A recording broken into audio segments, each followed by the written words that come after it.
আল্লাহ পাক রব্বুল আলামিন বলছেন, ইয়াগফির লাকুম যুনুবাকুম ওয়া ইউদখিলকুম জান্নাতিন তাজরি মিন তাহতিহাল আনহারু ওয়া মাসাকিন তাইয়্যিবাতিন ফি জান্নাতিন আদ যালিকাল ফাওজুল আযীম।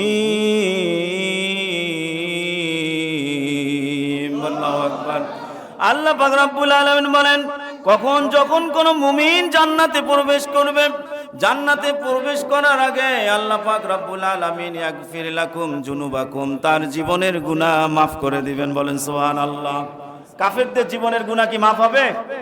কাফের এবং মুশরিক যারা আছে, অস্ত্র বিক্রি করা যাদের সফলতা, তাদের দুনিয়াতেই তাদের সফলতা, কিন্তু মুমিনের একজন সফলতা হচ্ছে জান্নাত। জান্নাতে ঢোকার আগে একজন মুমিনের জীবনের গুনাহ আল্লাহ মাফ করে দিবেন। বলেন সুবহানাল্লাহ।